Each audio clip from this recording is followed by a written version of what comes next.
इस लंबे बाल वाले लड़के के साथ एक क्यूट लड़की है, फिर भी इसका अलग ही ऑब्सेशन है। 40 साल की टीचर्स, पर ऐसी टीचर हो तो किसका दिल नहीं पिघलेगा। फाइट शुरू होने वाली है, पर भाई ने ओपोनेंट को पूरा इग्नोर मार रखा है। सीधा टीचर को डिनर पे इनवाइट कर दिया और स्पॉइलर अलर्ट, डिनर सच में हुआ। कंडीशन बस ये थी कि पहले ड्यूल जीतनी पड़ेगी। उसके बाद इसने ओपोनेंट को जो बुरी तरह धोया है, ना सिर्फ पीटा बल्कि उसके वोकल कॉर्ड्स तक काट दिए और सब तोड़ फोड़ दिया और उसकी हड्डियां तोड़ दी। पर ये लड़का ओल्डर वुमेन के पीछे क्यों पागल है और अपने क्लासमेट्स पर इतना रूथलेस क्यों है? स्टार्टिंग में ये एकदम लूजर था जिसकी हर रोज बेइज्जती होती थी। फ्रे ब्लेक का बाप भी इसके वीक होने से इतना परेशान था कि उसने इसको अपनी लाइफ से निकाल दिया। इतना प्रेशर झेल नहीं पाया तो भाई ने सीधा लाइफ से लॉग आउट करने का सोच लिया। तभी लूकस स्ट्रॉमन ने इसकी बॉडी टेक ओवर कर ली। लूकस अपने टाइम का सबसे खतरनाक आर्चमेज था, एक 9th सर्कल में जो अकेला ही पूरी आर्मी को एक स्पेल में मिटा सकता था। सोचो जरा, हिस्ट्री में आज तक सिर्फ 10 मेजर्स 8 सर्कल तक पहुंचे हैं और ये बंदा 9th सर्कल पर बैठा था। एंड में एक डेमीगॉड ने आकर उसको घमंडी बोला। ह्यूमैनिटी की पीक पर पहुंचकर उसने डायरेक्ट गॉड से पंगा ले लिया था, तो उन्होंने एक सुपर पावरफुल स्पेल से उसे सील कर दिया। वो 4000 साल तक वहां कैद रहा और उसका दिमाग ऑलमोस्ट हिलने वाला था।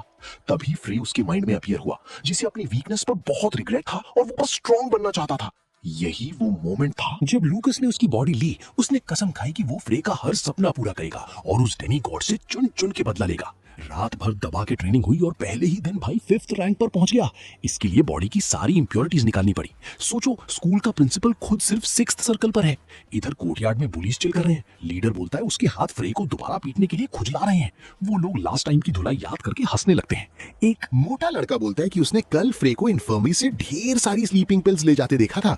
फिर उनकी बेट लग जाती है कि उसने सुसाइड किया या नहीं। लीडर का मानना था कि उसमें इतनी हिम्मत ही नहीं है। वहीं दूसरी तरफ लूकस ने फ्रे की बॉडी एकदम क्लीन कर दी थी। इस लड़के ने वाकई बहुत सहा था, पर ऑब्वियसली लूकस जितना नहीं। इसे ब्लड डोनेशन की जरूरत पड़ेगी क्या? खैर, अब वेस्ट्रो एकेडमी के कैफेटेरिया में सब शॉक्ड हैं क्योंकि फ्रे भूखों की तरह खाना दबा रहा है। ढेर सारा खाना ऐसे दबा रहा था जैसे कुछ हो ही ना। सबको लगा भाई एक हफ्ते से भूखा है, पर सच तो ये था कि 4000 साल से उसके पेट में कुछ गया ही नहीं था। खैर, अब 4000 साल के लूकस को इन बच्चों के बीच स्कूल अटेंड करना पड़ेगा। उसे समझना था कि नए जमाने में सब कैसे चलता है, तभी वो डेमीगॉड से बदला नहीं पाएगा। अब चलते हैं क्लासरूम। सारे गुंडे पहले से वहां थे, सब उसको घूरने लगे। लीडर भी, जो तुरंत बोला कि वो बेट जीत गया क्योंकि फ्रे अब जिंदा है। अचानक लीडर जानबूझकर फ्रे के रास्ते में पैर फंसा देता है और उसको टाना मारता है। ऑब्वियसली वो दोस्त तो है नहीं और अब बेइज्जती का नया सीन शुरू होने वाला था। तभी एक मोटा गुंडा आकर फ्रे को पकड़ता है और बेट में हारे हुए 10 मील टिकट्स मांगता है। फ्रे के सर पे पड़ती है तो वो सोचता है कि ये इडियट आखिर है कौन। साफ था कि ये पहले वाले फ्रे का दोस्त नहीं था। अचानक फ्रे की बॉडी पूरी तरह कांपने लगती है। वो ऐसी कांप क्यों रहा? जैसे ही मोटे का पंच पड़ने वाला था, फ्रे उसके पीछे गोकू की तरह टेलीपोर्ट हो गया। क्लास में सब उसकी स्पीड देख के शॉक्ड रह गए, किसी को कुछ समझ नहीं आया। और तभी लूकस को रियलाइज हुआ कि बॉडी इसलिए कांप रही थी क्योंकि इन्हीं लोगों ने पहले वाले फ्रे को सुसाइड करने पर मजबूर किया था। उसका गुस्सा फूट पड़ा। वो मोटा उठकर दोबारा फ्रे को थप्पड़ मारने आया, पर फ्रे ने बिना अपने हाथ पॉकेट से निकाले बस अपनी एनर्जी का एक झटका दिया और उसको दोबारा हवा में उड़ा दिया। वो मोटा कई चेयर्स तोड़ता हुआ गिरा। अब उस बुली का चेहरा लाल था, चोट लगी थी और वो पूरी तरह कंफ्यूज था। फ्रे ने बिना किसी स्पेल चैंट के उसकी धुलाई कर दी थी। बातें आग की तरह फैलने लगी कि फ्रे एकदम बदल गया है। बच्चों के सामने ये तमाशा करके फ्रे को थोड़ा अजीब लगा। पूरी क्लास सन्नाटे में थी। वो चुपचाप अटेंशन से साइड होने की कोशिश करने लगा। डेविड इतना डर गया था कि बस खड़ा देखता रहा। किसी को यकीन नहीं हो रहा था कि वीक से फ्रे ने ये सब किया है। रेड हेयर वाली लड़की उसको लगातार नोटिस कर रही थी। तभी एक आवाज आई कि यहाँ चल क्या रहा है। ये प्रोफेसर डियो थे जो अभी आए थे। जैक वहां बेहोश पड़ा था। प्रोफेसर डियो ने उसे चेक किया और देखा कि उसकी बॉडी में अभी भी माना के ट्रेसेस हैं। ये देखकर वो शॉक हो गए। उन्हें यकीन ही नहीं हुआ कि क्लास में इतना गिफ्टेड बच्चा है। वो देखने लगे कि ये किया किसने है। डियो जैक को ले गई और फिर प्रोफेसर केविन ने आगे की क्लास स्टार्ट की। स्टूडेंट्स आपस में डरे हुए लुक्स एक्सचेंज कर रहे थे। प्रोफेसर केविन ने आते ही सारी लड़कियों को ताड़ना शुरू कर दिया। लड़कियों को मेजॉरिटी में देखकर उसने इसे बेस्ट क्लास घोषित कर दिया। फिर उसने इजाबेल को देखा जो चुपचाप पढ़ रही थी। उसके ठीक बाद उसने फ्रे को भी बुक पढ़ते देखा। एक लड़की फुसफुसाई कि उसको ये प्रोफेसर बिल्कुल पसंद नहीं, क्योंकि लड़कियों को देखते ही ये एकदम थरकी बन जाता है। वो फ्रे के पास गया जो उसे ध्यान से देख रहा था। फ्रे को क्लास में देखना अजीब था क्योंकि वो हमेशा एब्सेंट ही रहता था। फ्रे को समझ नहीं आया क्या बोले। केविन को पहले लगा कि ये पढ़ाकू बच्चा है, फिर याद आया कि ये तो आता ही नहीं है। फ्रे ने स्माइल करके बोला कि वो थोड़ा बिजी था। लड़कियां बातें बनाने लगी कि कितना पथेटिक है, आता है तो बस मार खाने। प्रोफेसर ने पूछा कि उसकी क्लास से ज्यादा इंपॉर्टेंट क्या था। फ्रे ने बात घुमाते हुए बोला कि वो अपनी यूथ का पीक एंजॉय कर रहा था। लड़कियां हंसी कंट्रोल करने लगी। केविन को ये बकवास लगा, पर उसने फ्रे का टेस्ट लेने का सोचा। अगर फ्रे जवाब नहीं दे पाया तो ओवर स्मार्ट बनने की सजा मिलेगी। टेस्ट शुरू हुआ। पहला सवाल था, मैजिक वॉरियर किंग कैसिडिन के 3 आइटम्स का नाम बताओ। फ्रे ने आंखें छोटी की। जवाब देने के बजाय उसने प्रोफेसर को रिपीट करने को कहा। उसको नाम ठीक से सुनाई नहीं दिया था, पर ये बहुत जाना पहचाना लग रहा था। 4000 साल पहले एक फियरलेस हीरो था जिसकी पावर सबको हैरान कर देती थी। उसकी मार्शल आर्ट्स ट्रेनिंग इतनी खतरनाक थी कि उसकी एनर्जी पूरे जंगल तबाह कर देती थी और जमीन हिल जाती थी। वो कभी थकता ही नहीं था। एक दिन उसके दोस्त ने मजाक में कहा कि अगर तू नहीं रुका तो सारे पहाड़ ही गायब हो जाएंगे। कंधे पर बैग लटकाए वो दोस्त और कोई नहीं, लूकस स्ट्रॉमन था। काफी टाइम हो गया था उसने नहीं देखा था कैसिडिन को। दिन शाम था और लूकस अपने दोस्त को ट्रेनिंग करते देख रहा था।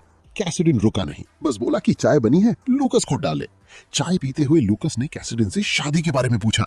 कैसिडिन थोड़ी देर रुका, फिर मजाक में बोला कि लूकस औरत का दिल कभी नहीं समझ पाएगा। उसने कहा कि औरत का प्यार एक मर्द को अंदर तक हिला सकता है और वीक लोग इसमें फंस जाते हैं।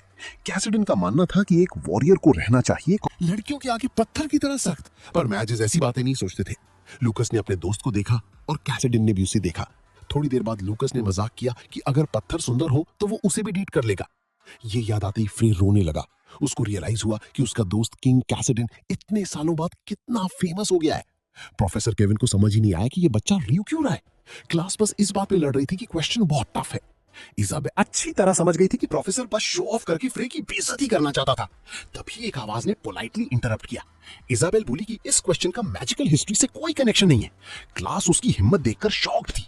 फ्रे ने भी नोटिस किया कि डेलिकेट दिखने के बावजूद वो एकदम सोल्जर की तरह बोल्ड थी। प्रोफेसर का फोकस उस पे गया और उसका चेहरा टाइट हो गया। इजाबेल ने आर्ग्यू किया कि कैसिडिन सिर्फ ट्रेनिंग के लिए माना यूज करता था, इसलिए उसे मेज नहीं मानना चाहिए। फिर वो नर्वसली वेट करने लगी उसके जवाब का। केविन उसके डेस्क के पास आया और पूछा, क्या इजाबेल मैजिक वॉरियर्स का मजाक उड़ा रही है? वो थोड़ी डर गई और बोली, उसका ये मतलब नहीं था। पूरी क्लास शांत थी। फ्रे को भी गुस्सा आया क्योंकि कैसिडिन को मेज कहलाना बिल्कुल पसंद नहीं था। प्रोफेसर ने अजीब सी हंसी हंसी और बोला कि ये डिस्कशन इंटरेस्टिंग होने वाला है। उसने इजाबेल के शोल्डर पर हाथ रखा और दोनों को आने को कहा अपने ऑफिस में, पर इजाबेल ने तुरंत उसका हाथ झटक दिया। प्रोफेसर शॉक हो गया क्योंकि उसको उम्मीद नहीं थी कि कोई स्टूडेंट ऐसे उसके अगेंस्ट जाएगी। इजाबेल को कोई रास्ता नहीं दिख रहा था। जैसे ही वो इजाबेल पर फ्रे की जगह आंसर डालने का प्रेशर डालने लगा, किसी और ने जवाब दे दिया। टाइगर किंग्स ग्लव और जायंट्स बेल्ट सुनकर प्रोफेसर वहीं जम गया। उसने धीरे से मुड़कर देखा तो फ्रे कामली बता रहा था कि कैसिडिन यही 3 आइटम्स यूज करता था। वो ऑलमोस्ट बोलने ही वाला था कि वो और कैसिडिन दोस्त थे, पर रुका और पूछा, क्या? उसने अजीब सी बात कर दी थी। प्रोफेसर ने दांत पीसते हुए मान लिया कि जवाब सही है। फ्रे ने प्राउडली बोला कि ऐसे सवाल का जवाब तो वो कभी मिस ही नहीं कर सकता। बाकी सबको वो आज कुछ ज्यादा ही अजीब लग रहा था।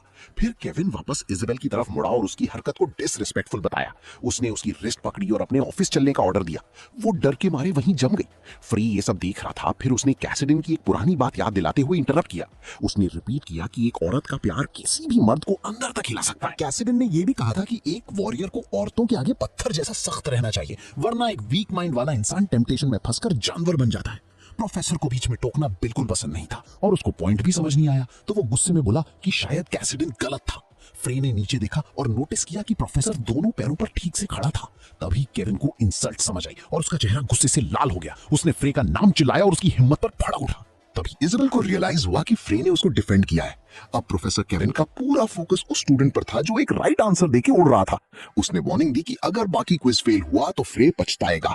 फ्रे आराम से नेक्स्ट क्वेश्चन का वेट करने लगा। वहीं प्रोफेसर को पसीने छूट रहे थे। बाकी स्टूडेंट्स बस शॉक में देख रहे थे।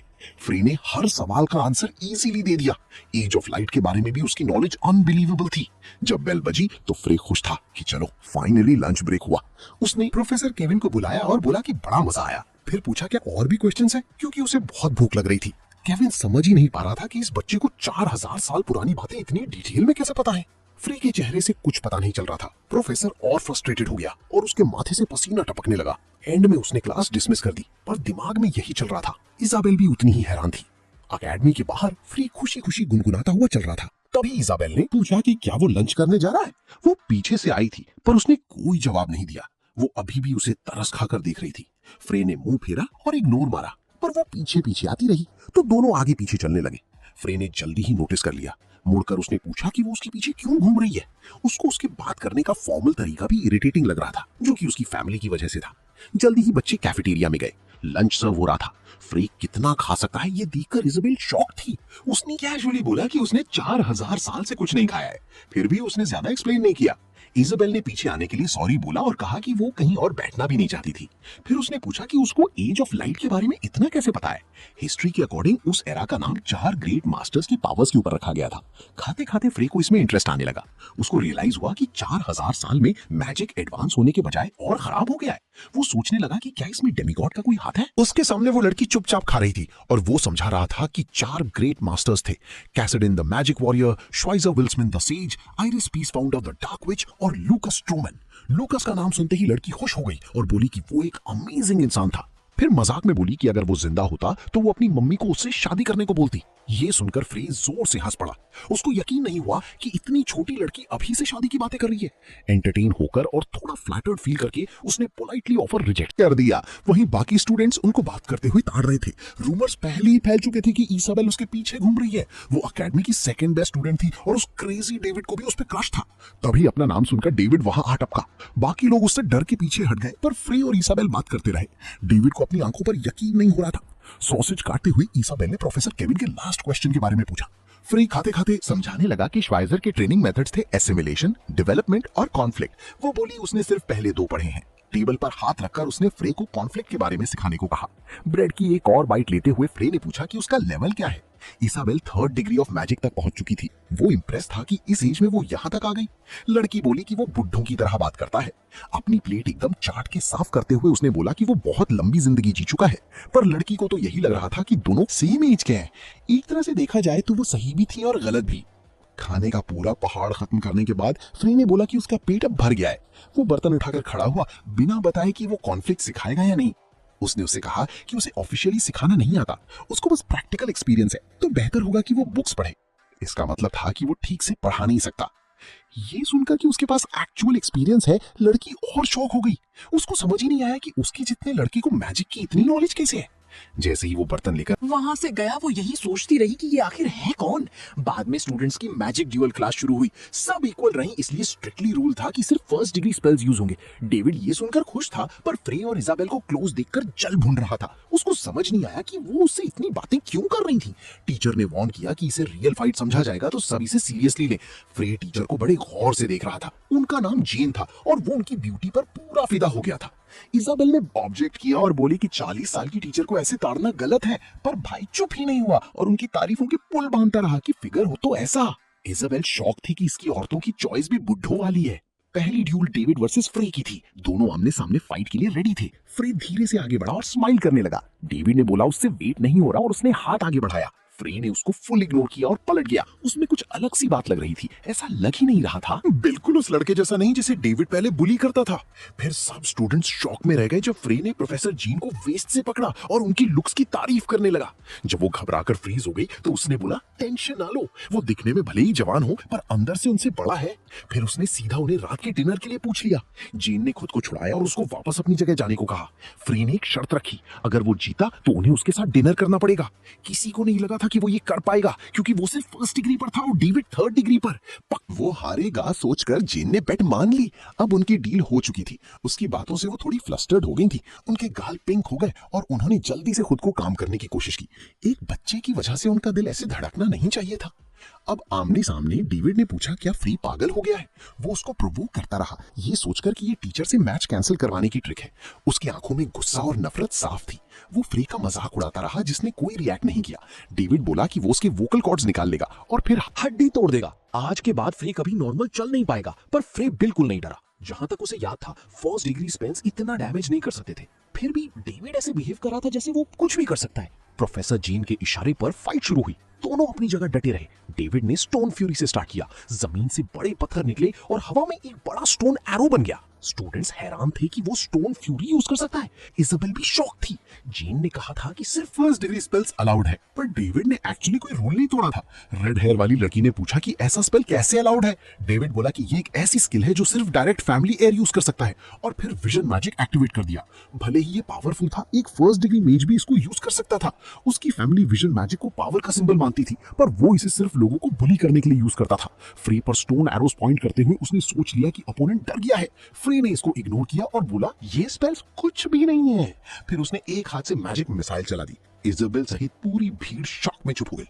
स्पेल का कलर एकदम ब्रिलियंटली चमक रहा था। डेविड हंसने लगा। उसे लगा मैजिक मिसाइल स्टोन फ्यूरी को हरा ही नहीं सकती। उसने स्टोन एरो फ्रे की तरफ छोड़ा और एक ही क्लैश में फ्रे ने सारी पत्थर तोड़ दिए और डेविड को ऐसी स्पीड से उड़ाया कि देख के डर लग जाए।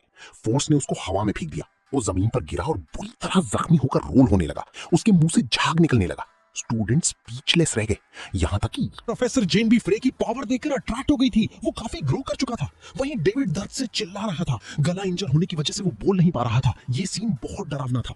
पास ही एक स्टूडेंट के हाथ में अभी भी पत्थर था। वो लोग तो बस सी क्लास प्रैक्टिस मैच देखने आए थे। फ्रे ने बोला कि डेविड ड्यूल में इतनी बेशर्मी से विजन मैजिक यूज करके अपनी फैमिली की नाक कटवा रहा है। डेविड ने बोलने की कोशिश की पर उसके मुंह से बस ला टपक रही थी। डेविड की वोकल कॉर्ड्स निकालने वाली धमकी याद करके फ्रे ने हल्की सी स्माइल दी। अपना काम करने के लिए चमकती हुई स्पीयर फिर से अपीयर हुई। डेविड ने उसकी एक एक हड्डी तोड़ने का प्रॉमिस किया था और फ्रे फेवर रिटर्न करने के लिए रेडी था। हार मान चुका डेविड रहम की भीख मांगना चाहता था, पर डैमेज इतना था कि आवाज ही नहीं आई। एक हल्के टच के साथ फ्रे ने वापस से स्पीयर फायर किया। वो डेविड के पैर पर लगा और वो दर्द से तड़पता हुआ चिल्लाया। उसे समझ आ गया था कि उसका गेम बच गया है। उसके राइट लेग की हड्डियां पूरी तरह चूर चूर हो चुकी थी।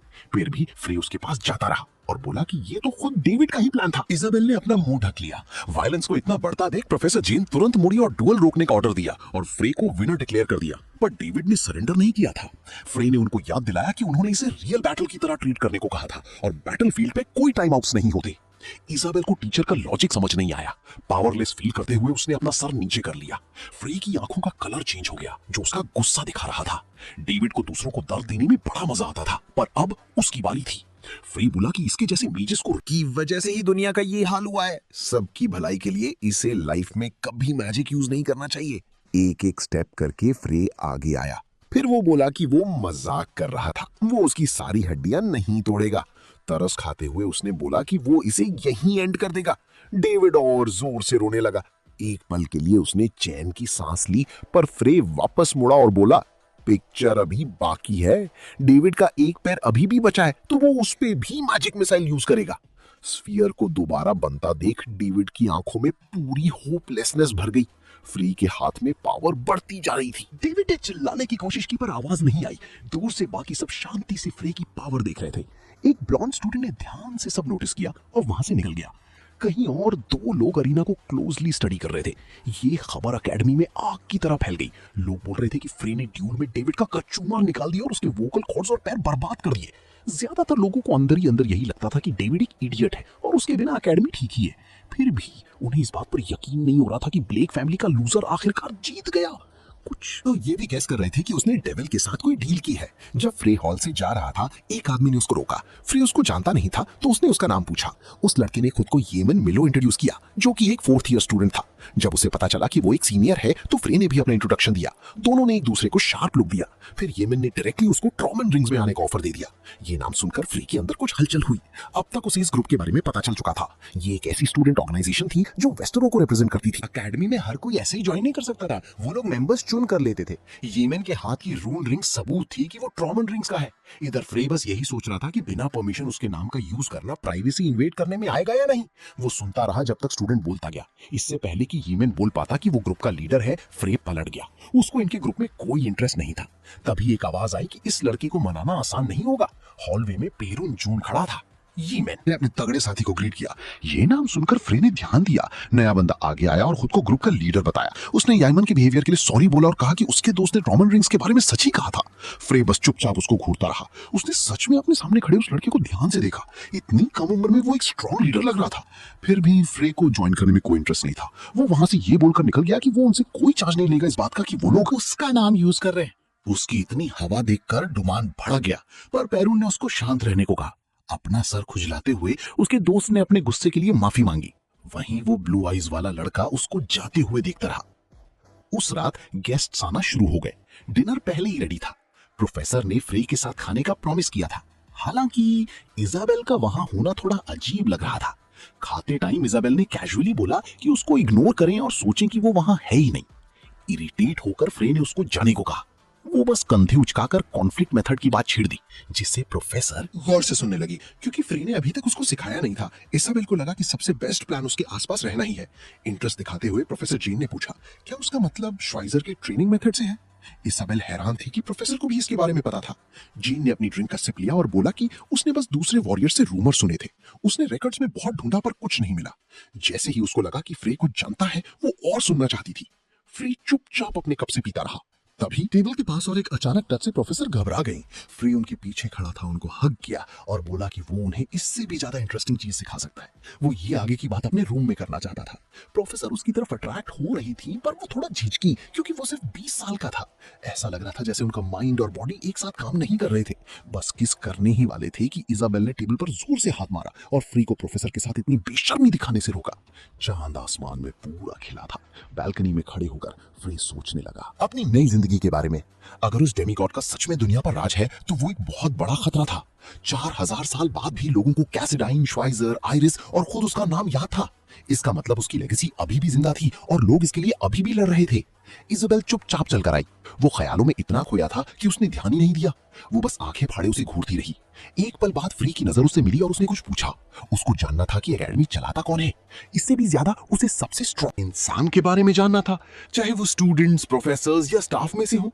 जवाब देने से पहले उसने कंप्लेन की कि वो कभी उसके सवालों का जवाब नहीं देता। फ्रे ने प्रॉमिस किया कि वो देगा अगर उसने बता दिया कि यहाँ का बॉस कौन है। एक्साइटेड होकर वो बच्चों की तरह हाथ हिलाकर खुश हुई। उसने बताया कि सबसे स्ट्रॉन्ग स्टूडेंट पेरोन जुन है और प्रोफेसर्स में प्रोफेसर डियो पल्समैन और प्रोफेसर अडिया, पर ओवरऑल सबसे स्ट्रॉन्ग शायद उसकी बुआ है। उसकी बुआ वेस्ट्रैट एकेडमी की हेड मिस्ट्रेस है, मैडम साइरस ट्रिस्टन। तभी प्रोफेसर जेन आकर उनके साथ जुड़ गई। उन्होंने बताया कि साइरस एक फेमस 6th डिग्री मेज है जिसका नेचर काफी कोल्ड है। फ्रे फील कर पा रहा था कि वो रैंक कितनी पावरफुल होती है। थ्योरी की माने तो मेजेस 9th डिग्री तक पहुंच सकते हैं, पर पिछले 3000 सालों से किसी ने ये नहीं किया था।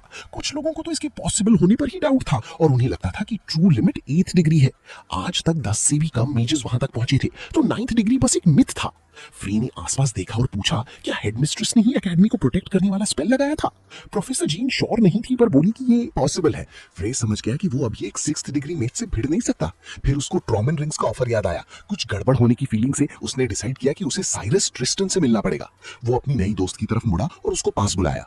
उसका एक्सप्रेशन थोड़ा सॉफ्ट हुआ जब वो उस फेवर के बारे में सोचने लगा जो वो मांगने वाला था, क्योंकि एक बच्ची को इस सब में घसीटना एक बैड आइडिया हो सकता था। उसका गोल कम से कम 7th डिग्री तक पहुंचना था। प्रोफेसर ने उसे बताया कि इसमें 10 साल लग जाएंगे, भले ही वो कितना भी फास्ट हो। फ्रे ने रिप्लाई किया कि वो वेकेशंस खत्म होने से पहले ही वहां तक पहुंच जाएगा। जेन हंसने लगी और बोली कि बड़े सपने देखना अच्छी बात है, पर उसके एक एक वर्ड में कॉन्फिडेंस था। जब उसने नोटिस किया कि प्रोफेसर अकेली है, तो वो पास किया और फिर से फ्लर्ट करने की कोशिश की। इजाबेल ने इरिटेट होकर उसको याद दिलाया कि वो अभी भी वहां मौजूद है। उसने वार्निंग दी कि अगर कोई टीचर किसी स्टूडेंट के साथ पकड़ी गई तो उसकी बुआ उनकी अच्छी क्लास लेगी। इससे उसके सारे प्लान्स मिट्टी में मिल गए। यही रीजन था कि उसे छोटे बच्चे बिल्कुल पसंद नहीं थे।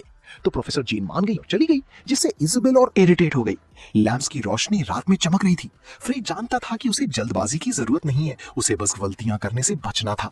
चांद को देखते हुए उसने सबसे फास्ट रास्ता चूज किया। 2 हफ्ते बाद कोई लंगड़ाता हुआ वहां आया। डेविड वापस स्कूल आ गया था और फ्रे को ढूंढ रहा था। वो अभी भी अपनी हार एक्सेप्ट नहीं कर पा रहा था और बोला कि फ्रे जैसा लूजर उसको हरा ही नहीं सकता। हॉल में सबने उसका चिल्लाना सुना। इधर फ्रे शांति से अपनी बुक पढ़ रहा था। गुस्से से लाल होकर डेविड ने कसम खाई कि वो उसको पैदा होने का रिग्रेट करवाएगा। उसने बोला कि वो फ्रे की जिंदगी नरक बना देगा। पर इससे पहले कि वो बात पूरी करता, फ्रे ने एक मैजिक मिसाइल छोड़ दी और उसको जमीन पर गिरा दिया। फ्लोर पर गिरते ही डेविड की बैसाखियां उड़ गईं। बाकी स्टूडेंट्स डर के मारे ये सब देख रहे थे। अब उसकी नाक भी टूट चुकी थी। बाद में क्लास में प्रोफेसर केविन ने बताया कि डेविड अपनी नाक ठीक करवाने वापस घर चला गया है। बोर होकर फ्रे हॉल्स में घूमने लगा।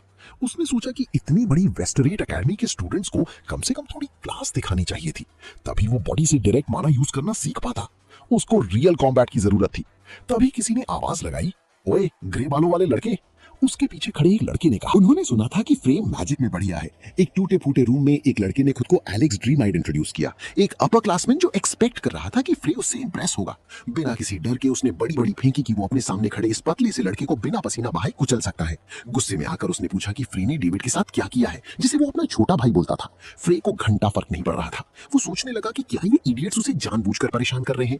रिस्पेक्ट की डिमांड करते हुए सीनियर ने अपना हाथ उठाया। फ्रे के लिए तो ये बस बिगड़े हुए बच्चे थे, ड्रीम बार बार पूछ रहा था कि फ्रे ने उसके दोस्त से फाइट क्यों की। जब वो लास्ट ग्लेड हीट मैजिक टूर्नामेंट में 17 आने की धींगे हाँक रहा था तो फ्रे ने एक बड़ी सी जमाई ली। आखिर में सीनियर ने उसको डराने की कोशिश की और बोला कि आज तेरा आखिरी दिन है। फ्रे के लिए ये बस एक बड़ोसा सीनियर था जो अपने दोस्तों के आगे कूल बनने के लिए एक फ्रेशर को धमका रहा था। वो लड़के तो वहां बस तमाशा देखने आए थे। किसी ऐसे पे गैंग अप करने की जरूरत नहीं थी जिसे वो वीक समझते थे, खासकर तब जब फ्रे ने पहले ही एक मैजिक मिसाइल बना ली थी। उसने एक साथ तीनों को स्टूडेंट्स को हिट किया और एलेक्स बुरी तरह पीछे जा गिरा। फ्रे की पावर एक ही झटके में कई लोगों को गिरा सकती थी। इससे उनका गुस्सा और बढ़ गया। एलेक्स जमीन पर बिना हिले पड़ा था। बाकी लोग रोने लगे कि जब कोई बात कर रहा हो तो अटैक करना अनफेयर है, पर फ्रे को इन अमीरजादों के मजे लेने में बड़ा मजा आ रहा था। उसके इस एटीट्यूड की वजह से उनके अटैक्स और भी खतरनाक हो गए। गिलार्ड फैमिली का बड़ा बेटा गोल्बर उसको कुचलना चाहता था। पिनोलार्ज फैमिली का दूसरा बेटा प्री भी उसमें शामिल हो गया। फिर भी फ्रे जरा भी नहीं डरा। उसने अपने हाथ उठाया और दूसरी मैजिक मिसाइल फायर कर दी। जैसे ही स्टूडेंट्स उस पर झपटने लगे वो अपनी एनर्जी बढ़ाता गया और एक के बाद एक सबको धूल चटाता गया। उसका एक छोटा सा एक्शन भी एक स्ट्रॉन्ग मिसाइल बना देता था। एंड में वो उन पिटे हुए लड़कों के ढेर पर जा बैठा और सोचने लगा कि ये सब बस टाइम वेस्ट था। उनका मजाक उड़ाते हुए उसने सोच लिया कि इनमें से कोई भी उसकी मेहनत के लायक नहीं था। एकेडमी के ऊपर बादल छा गए। फ्रे अपनी टेक्निक्स इंप्रूव करने के लिए इतनी पढ़ाई कर रहा था कि थक कर उसकी आंख लग गई। तभी किसी ने पूछा कि वो आजकल क्या कर रहा है। उसने मुड़कर देखा तो इजाबेल थी। स्टूडेंट्स ने उसको डेडली मिसाइल बुलाना शुरू कर दिया था क्योंकि वो मैजिक मिसाइल से लोगों को धोता रहता था। ये नाम सुनकर उसको बहुत शर्म आती थी, पर उसे अभी तक और स्ट्रॉन्गर स्पेल्स यूज करने का चांस ही नहीं मिला था। इजाबेल उसके लिए अपनी इस अजीब सी फीलिंग से घबरा गई थी। डेस्क पर सोते हुए देखकर वो उसको लगातार घूरती रही। टेबल से बिना अपना चेहरा उठाए फ्रे ने पूछा कि उसको क्या चाहिए। वो बोली कि उसने उसकी एडवाइस फॉलो की है। उसको पहले से पता था कि ट्रू ब्लड मैजिक सर्कल्स को इंप्रूव कर सकता है, पर उसे मैजिकल एसेंस के साथ 7:3 रेशियो में मिक्स करना उसके लिए नया था। ट्रॉक्सो ब्लड यूज करने से रिजल्ट और भी बढ़िया हो जाएगा। फिर भी उसने इस अमेजिंग डिस्कवरी के लिए फ्रे को थैंक यू बोला। थोड़ी देर रुकने के बाद वो सोचने लगी कि अब वो उसको क्या सिखाएगा। फ्रे इतना थका और बोर लग रहा था कि वो बस उसको देखता रहा। वो भी उसकी आंखों में देखती रही, ये जानने के लिए कि आगे वो क्या कमाल कर सकता है। उसे अभी तक रियलाइज नहीं हुआ था कि वो इजाबेल का पर्सनल ट्यूटर बन चुका है। क्योंकि वो काफी टैलेंटेड थी, फ्रे जानता था कि सही ट्रेनिंग से वो 7th डिग्री तक पहुंच सकती है। उसने थोड़ी देर इस बारे में सोचा, फिर उसने उसको बुलाया और बोला कि नेक्स्ट वो उसे कॉन्फ्लिक्ट सिखाएगा। उसका चेहरा खुशी से चमक उठा। उसे यकीन ही नहीं हो रहा था कि आखिरकार ये हो रहा है। फ्रे ने बताया कि वो ब्रेक के दौरान ट्रेनिंग के लिए एकेडमी से बाहर जाएगा और वो चाहे तो आकर देख सकती है। उसने वार्निंग दी कि ये सफर मुश्किल और शायद जानलेवा भी हो सकता है, पर उसके बाद पूरी करने से पहले ही लड़की ने हाँ कर दी। वो सच में कॉन्फ्लिक्ट सीखना चाहती थी। चाहे जो हो जाए वो उसके साथ ट्रेनिंग पर जाने वाली थी। जब निकलने का टाइम आया तो वो एक बहुत बड़ा बैकपैक ले आई। फ्रे को यकीन नहीं हो रहा था कि वो कितना सारा फालतू सामान पैक करके आई है। फिर भी उसने सोचा कि औरतें ऐसा ही अलग अलग सामान कैरी करती हैं जो उसके समझ के बाहर है। थोड़ी घबराती हुई उसने पूछा कि वो लोग कहाँ जा रहे हैं। खुद फ्रे को भी अभी तक ठीक से पता नहीं था। वो हिस्पैनिया माउंटेन्स के बारे में सोच रहा था। वो जगह मॉन्स्टर्स के पैराडाइज के नाम से जानी जाती थी और खतरनाक थी। एक मैप के सहारे उन्होंने सबसे फास्ट रूट ढूंढा और ट्रैवल टाइम का अंदाजा लगाया। शिप से करीब आधा दिन लगता, पर माउंटेन्स का रास्ता ट्रिकी था और मॉन्स्टर से भरा हुआ था। फिर भी बिना कोई डर दिखाए इजाबेल रेडी हो गई। उसने कभी उम्मीद ही नहीं की थी कि ये ट्रिप आसान होगा। उसकी इन बातों पर फ्रे ने थ्योरी चढ़ाई। चलते चलते उन्होंने लॉन्ग डिस्टेंस ट्रैवल के लिए टेलीपोर्टेशन स्टोन्स की बात की। 4000 साल पहले ये चीजें नहीं होती थी। मैजिक तो ज्यादा इंप्रूव नहीं हुआ, पर टेक्नोलॉजी काफी आगे बढ़ गई थी। फिर भी एक पत्थर से इतनी दूर ट्रैवल करना एकदम मैजिकल लग रहा था। प्रॉब्लम बस प्राइस की थी। काउ सिम्फनी से हिस्पैनियोला का रास्ता इतना लंबा था कि इसमें करीब 10 गोल्ड का खर्चा आएगा। फ्रे ने अपने बैग में पैसे चेक किए, पर सिर्फ 1 गोल्ड मिला। पर कोई ना, उसके पास एक और प्लान था। इजाबेल भी फ्रेवले की तरह एक नोबल थी, तो उसने प्यार से पूछा कि उसके पास कितने पैसे हैं। वो तो एक फूटी कौड़ी नहीं लाई थी। उसके हिसाब से पैसे इंसान को आलसी बना देते हैं, इसलिए वो इस ट्रेनिंग ट्रिप पर पैसे घर छोड़ आई थी। वो तो ये भी बोली कि ट्रैवल के लिए पैसे कमाना भी ट्रेनिंग का ही एक पार्ट है। इतना बड़ा बैकपैक उठाकर ऐसी बेशरम वाली बातें सुनकर फ्री एकदम शॉक रह गया। इजाबेल गुस्से में बोली कि इन दोनों चीजों का आपस में कोई कनेक्शन नहीं है। औरतों को बहुत सारे सामान की जरूरत होती है। वो लोग आगे बढ़ते रहे, ये सोचकर कि वहां पहुंचकर कुछ ना कुछ जुगाड़ निकल। चैलेंज पोर्ट पे दोनों ने लाइफ में कभी काम नहीं किया था। डॉक्स के पास उन्होंने देखा कि वहां सेलर्स और वर्कर्स की पूरी भीड़ जमा थी। उन्होंने शौक में उस बड़े से लकड़ी के शिप को देखा। ये एकेडमी के स्टूडेंट्स के लिए फ्री था, इसीलिए पास में स्टूडेंट्स की ऐसी भीड़ लगी थी। वहां का खाना भी लाजवाब होने वाला था। फ्री खाने के बारे में सोचकर ही फ्रे के मुंह में पानी आ रहा था, पर तभी पता चला कि शिप फुल हो चुकी है और अगली शिप अब 4 दिन बाद आएगी। ये सुनकर उसके तो होश ही उड़ गए और वो जमीन पे बैठ गया। उसे लग गया कि अब वो टाइम पे नहीं पहुंच पाएंगे। उनके पास बस एक ही रास्ता बचा, द कॉर्टेस, जो कि एक पुराना प्लेनर शिप था। फिर भी वो शिकायत नहीं कर सकते थे। जिंदगी ऐसी चलती है भाई। जूटनबर्ग में रुकने के बाद भी ये काउ सिम्फनी 5 दिन के अंदर पहुंच जाता और अकेडमी के बच्चे अभी भी फ्री में ट्रैवल कर सकते थे। अंदर शिप का क्रू आपस में बातें कर रहा था। एक स्कारफेस वाले आदमी ने बोला कि सब तैयार है। कैप्टन ने उन्हें उसी रात सेल करने का ऑर्डर दिया ताकि ये परफेक्ट रेड हो सके। आई पैच पहने हुए एक और बंदा हंसने लगा। किसी ने पूछा कि उसने अपनी आंख क्यों निकाली थी, तो वो बोला कि ये एक पायरेट की निशानी है। मैप देखते हुए उन्होंने खूंखार पायरेट्स के बारे में बात की, एक ऐसी जगह पॉइंट करते हुए जो थोड़ी सुनसान थी। उनमें से एक ने कहा कि उनका टारगेट वो शिप है जो जटिंगबोन रुकेगी। ऑस्कल आइलैंड्स पास करने के बाद वो उस पर हमला कर देंगे। अब बस शिप का नाम पता करना बचा था। वो द कॉर्टेस थी, जो अमीर जादू से भरी हुई थी। फ्रे और इजाबेल शिप की फ्रंट पर खड़े थे। कैप्टन ने सबको अपना इंट्रोडक्शन दिया और सबका स्वागत किया। इजाबेल प्यार से उनसे बात करने लगी।